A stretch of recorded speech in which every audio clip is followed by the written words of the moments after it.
I rise to make a brief manifestation in response to the events of recent days. Ginoong Pangulo, meron po tayong kasabihan sa wikang Pilipino. Kapag nagturo ka ng daliri sa iba, may tatlong daliri na nakaturo palagi pabalik sa iyo. Sa mga nakaraang linggo, malinaw na nililihis ang galit ng taong bayan tungkol sa mga ghost at substandard flood control projects mula sa mga totoong may kasalanan patungo sa Senado at sa ilang mga miyembro nito. Tila pilit na ginagawang panakipbutas, ika nga at fall guy, at diversyon ang mga senador palayo sa Kamara at sa mga tunay na may sala.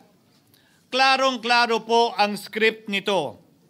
Ipitin ang tatlong dating DPWH officials, pakantahin sa kanila, mema banggit lang na senador, habang pinagtatakpan ang mga congressman na tunay nakasabwat nila sa mga lugar na ginagalawan nila. Simple ang patunay dito. Kapanipaniwala ba na wala silang kinausap na kahit isang congressman nakaupo na totoong may hawak ng mga distrito sa lugar na ginalawan nila sa hinaba-haba ng testimonya nila dito o sa Kamara? Banggit sila ng banggit, name drop sila ng name drop ng pangalan ng senador. Maski na klaro naman kung inyong papakinggan na wala silang masabing direktang nakausap o binigyan ng anuman. Lahat ito para lamang ipako ang mga senador sa media at sa publiko at ilayo ang atensyon sa Kamara at mga congressman. Bakit nga ba? Dahil tila mas malaking isda, ika nga, mas mataas, mas kilala ang mga senador kumpara sa congressman? Umaasa sila na maiibsan ang galit ng tao sa kanilang mga anomalya ukol sa flood control at tuluyan na silang makakatakas mula sa anumang pananagutan. Isang tao lamang, Ginoong Pangulo, ang nasa likod ng script at sarswelang ito. Siya ang dahilan ng kaguluhan, pagkakaaway-away, pagkakawatak-watak na ngayon yumayanig sa ating bayan, maprotektahan lamang ang sarili niya. Ang pangalan niya ay matagal nang bulong-bulungan sa bawat sulok ng bansa, pero ngayon, unti-unti nang sinisigaw ng taong bayan.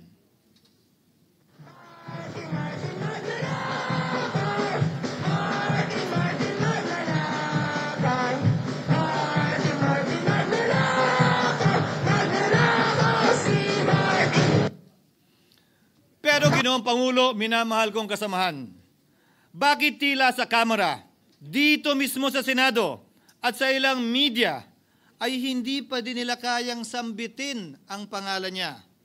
Pues, sasabihin ko, Martin Romualdez. Minsan ang binanggit ng mga diskaya ito mismo dito sa Senado, ang kanyang pangalan. Pero agad itong pinabawi nung humarap sila sa Kamara. Binanggit ni Master Sergeant Gutesa ang kanyang pangalan. Pero ultimo notaryo, natunto nila at pinabawi nila ang pagnotaryo. Buti na lang, huli na't nasabi na niya ang pangalan ni Martin Romualdez na pinanumpaan dito mismo sa ating Blue Ribbon Committee.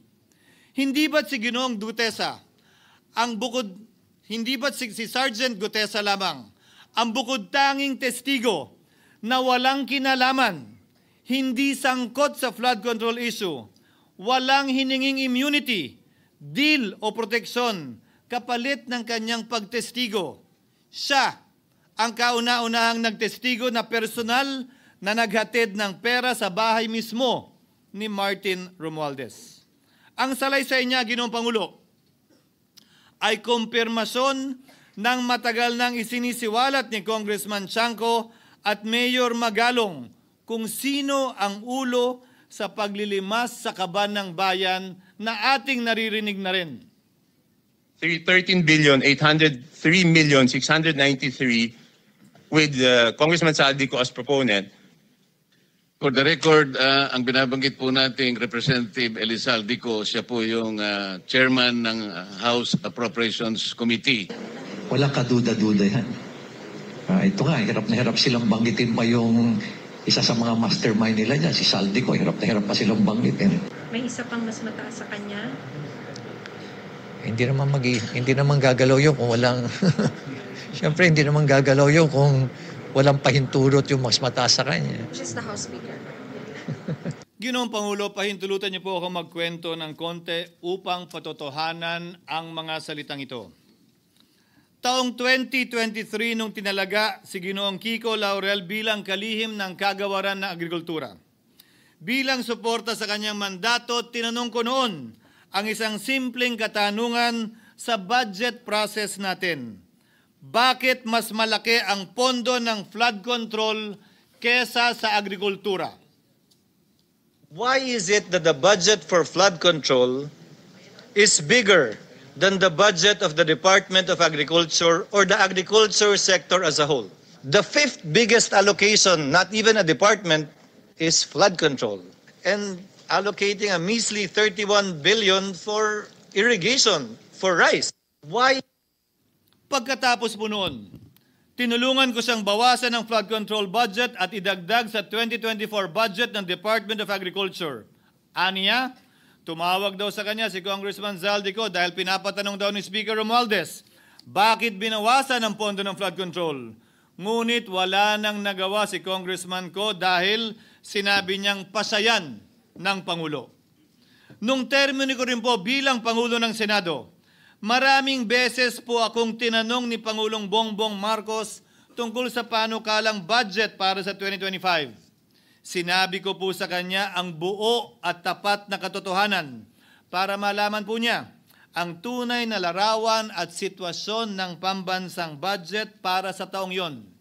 Ito marahil, Ginoong Pangulo, minamahal kong kasamahan, ang isa sa mga dahilan kung bakit pinag-utos ng Pangulo ang pag-veto at pag-for late release sa FLR at pag-hold ng malaking bahagi ng budget nila.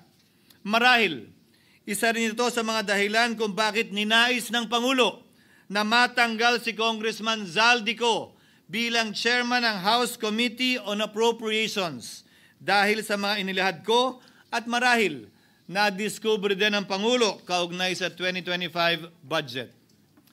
Hindi malayo, Ginoong Pangulo, na naganap din ang mga ito noong 2023, 2024 at mga nauna pang budget kung saan napakaraming ghost at substandard projects ayon kay Secretary Vince Dizon at ayon mismo sa talumpati ng ating kasamahan na si Senator Ping Lacson.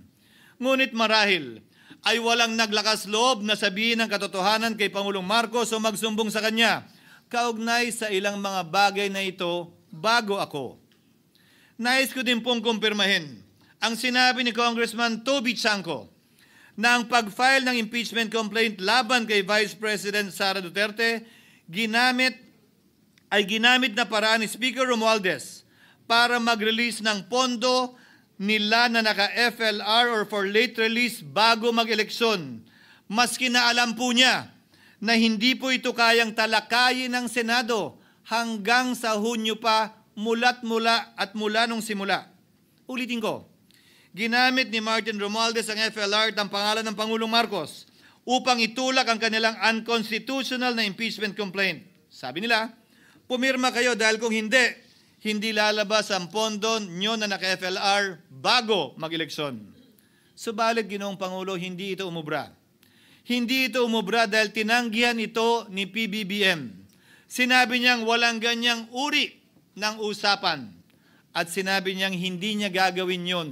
Kaya't hanggang ngayon, nananatili pa rin for late release ang mga questionableng pondo nila.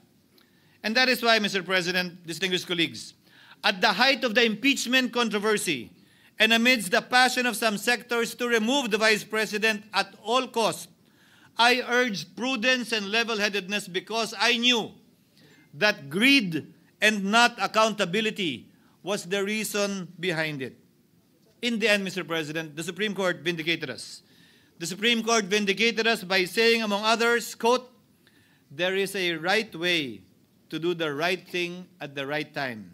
This is what the rule of just law means. Close quotations. Ginoong Pangulo, sinisi po sa akin ni Speaker Romualdez ang pagkakatanggal kay Congressman Zaldico. Sinisi po niya sa akin ang pag-FLR or for late release ng kanilang mga proyekto. Sinisi po niya sa akin ang pagkakadismiss ng impeachment complaint laban kay VP Sara na nakikita niyang makakatunggali niya sa susunod na halalan. Sinisi din niya po sa akin ang pagkakasira ng kanilang maitim na balakin sa 2025 budget na nagawa nila ng walang balakid na mga nagdaang taon. Ginoong Pangulo, naging tapat ako at ginawa ko lamang ang aking tungkulin. Kung ano ang tingin kong tama at nararapat para sa bansa at sa sambayanan.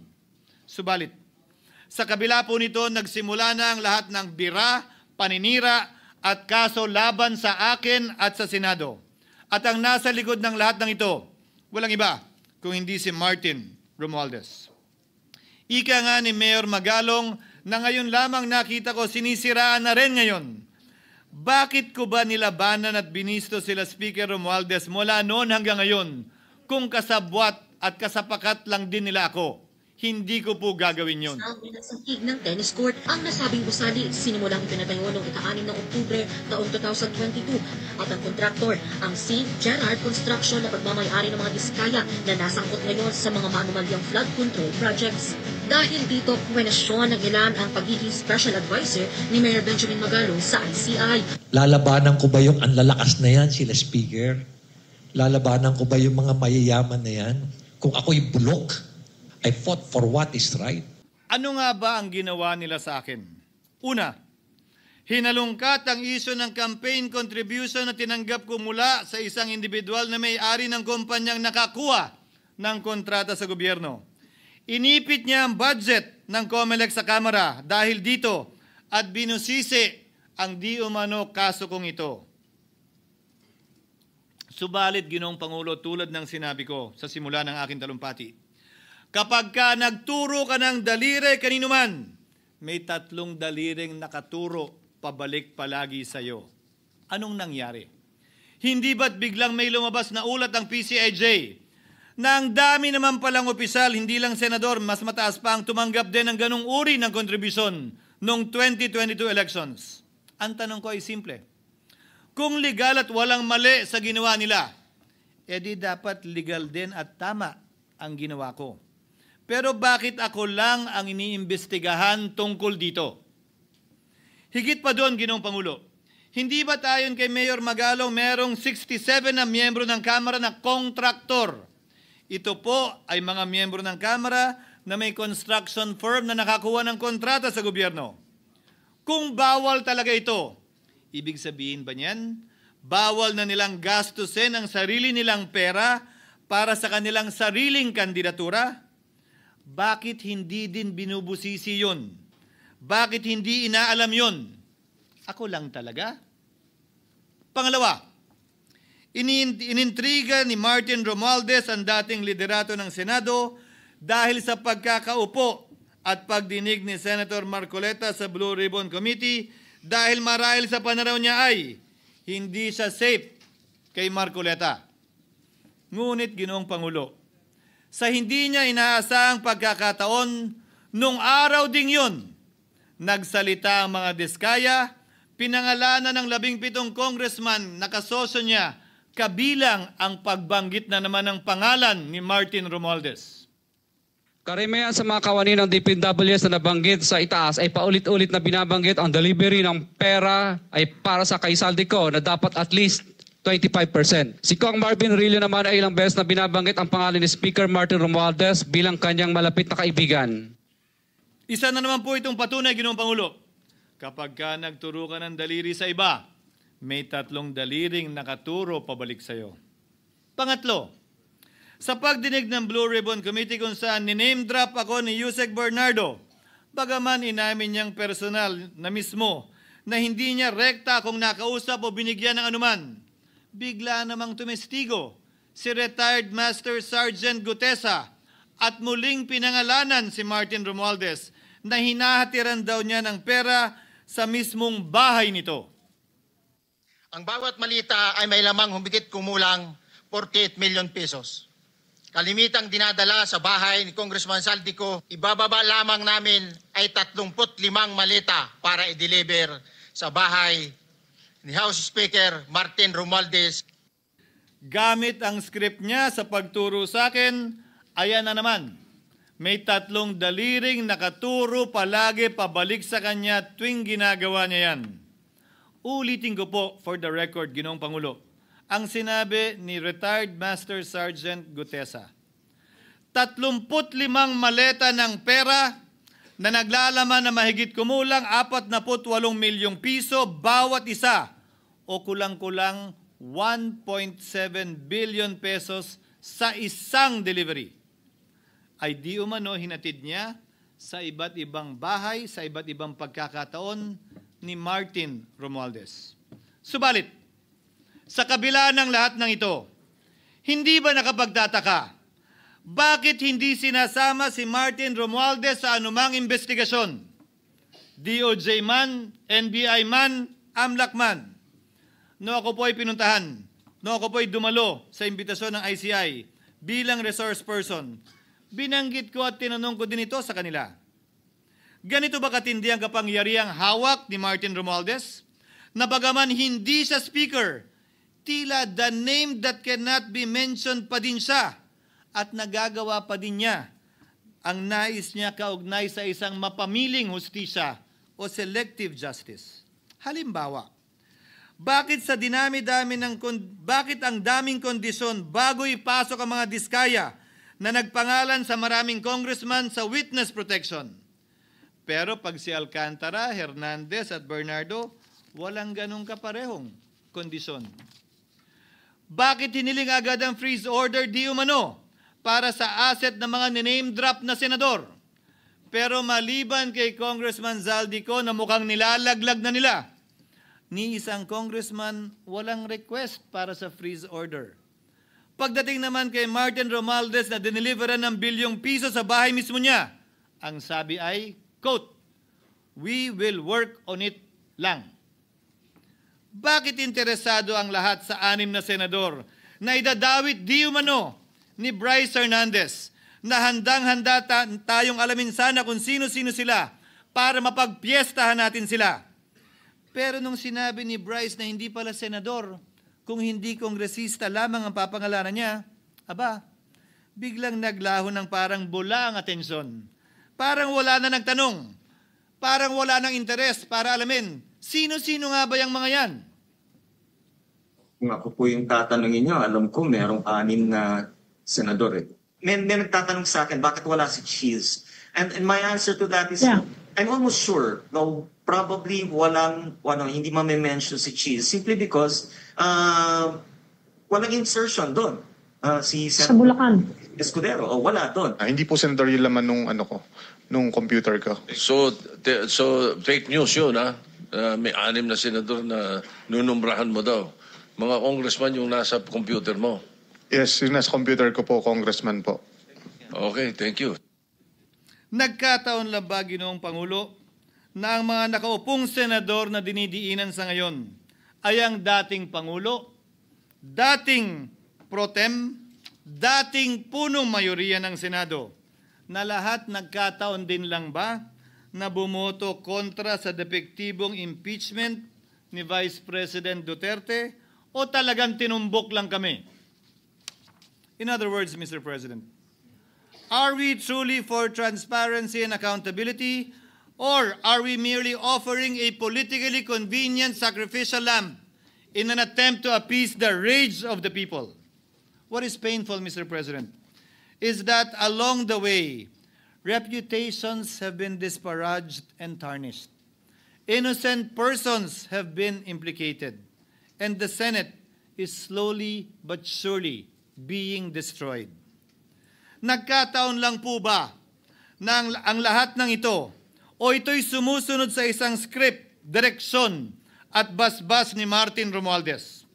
Sa kanyang script na naglalayong ilihis ang galit ng bayan mula sa kanya at sa mga kasabwat niya at ituro ito sa Senado at mga senador. Ginoong Pangulo, Ang script at sarswelang ito ay di uubra dahil napakalayo po nito sa katotohanan. Napakasama sa panlasa at tinitiyak ko sa inyo, hindi po ito matatanggap at lulunukin ng sambayanang Pilipino. I've been in public service for 27 years. I've never been accused nor charged with corruption. This is the sterling record which they are trying to tear down, and I tell you, they will not succeed. I will defend myself, Mr. President, against these malicious and false allegations. In fact, I have already filed and will be filing necessary and appropriate charges against my accusers and prove them wrong. And with the help of the Almighty, I will be vindicated and declared innocent, I am sure. Kaya ko po ipagtanggol ang sarili ko, Ginoong Pangulo. Ngunit, Ginoong Pangulo, sino po ang nagtatanggol sa ating institusyon? Kaya't ang aking tanging hiling po sana sa inyo, Ginoong Pangulo, at sa ating mga kasamahan sa Senado. Labanan po ninyo at huwag niyong pahintulutang ang mapamiling hustisya na lantarang nangyayari sa harap natin ngayon. For what is happening now is selective justice and mob justice.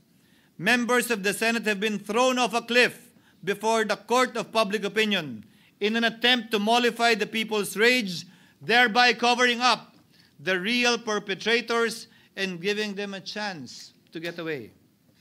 Mr. President, I will not allow justice to be weaponized against the innocent to protect the guilty, because this corrodes the legitimacy of the law before our people's eyes.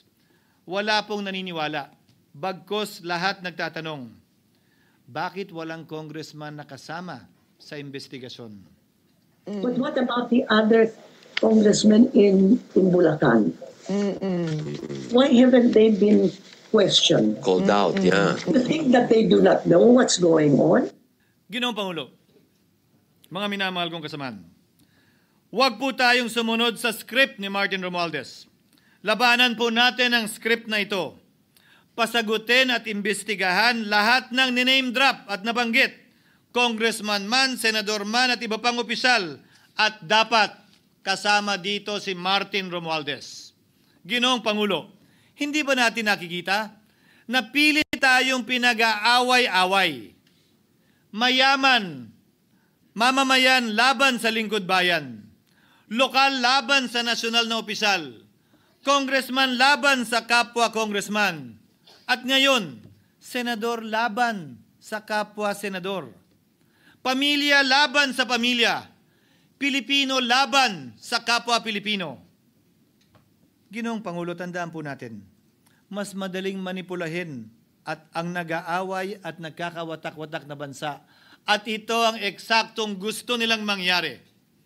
Ito, sa aking paniniwala, ay bahagi pa din ng script at sarswela na nais palaganapin ni Martin Romualdez upang lituhin, guluhin, linlangin at sirain ang ating lipunan at bansa para lamang huwag siyang mabisto. Sana ay huwag nating payagang mangyari ito. Ginoong Pangulo, tulad ng sinabi ko sa simula ng aking talumpati, sa kada mapang-akusa at mapanghusgang daliri na ituturo ninyo sa inyong kapwa, lalo na kung walang basihan, merong 3 daliring palaging nakaturo sa iyo pabalik. Sana po, maging mapanuri tayo. Huwag dali-daling magturo at maghusga dahil lamang sa napakinggan. Huwag tayong sumabay, kumampi, at magpadala sa script at sarswela ni Martin Romualdez. Kung kayo ay kakampi ni Martin Romualdez, pues sumunod kayo sa gusto nila.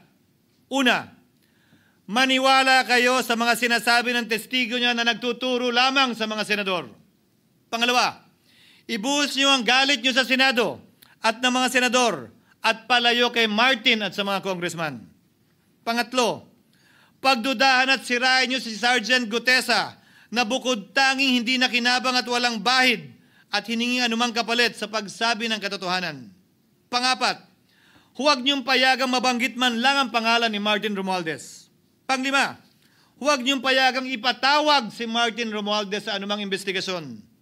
Pang-anim, huwag niyong payagang imbestigahan si Martin Romualdez at mga kasamahan niya saan mang lugar. Ako, Ginoong Pangulo, hindi ako kakampi ni Martin Romualdez. Kaya lalabanan ko siya at lahat ng panglilinlang niya. Una, papatunayan kong hindi totoo ang mga panggigipit at paninira ng mga testigo niya laban sa akin at mga senador. Pangalawa, tututulan ko ang paglilihis at diversyon na ginagawa niya palayo sa kanya at sa Kamara. Pangatlo, hindi ko papayagang sirain ang mga senador pag away-awayin tayo at sirain ang institusyon ng Senado. Pangapat, pinaniniwalaan ko at saludo ako kay Sergeant Gutesa at iba pang katulad niya sa paglabas ng katotohanan. Panglima, hindi ako matatakot banggitin ng paulit-ulit ang kanyang pangalan, Martin Romualdez. At ipaglalaban kong ipatawag at imbestigahan si Martin Romualdez at lahat ng kanyang mga kasangkot at kasama. Ginoong Pangulo, mga minamahal kong kababayan, kung nais niyong lumitaw ang katotohanan, kung nais niyong panagutin ang tunay na salarin, kung nais po niyong makulong ang tunay na may kasalanan, huwag ninyong kampihan si Martin Romualdez.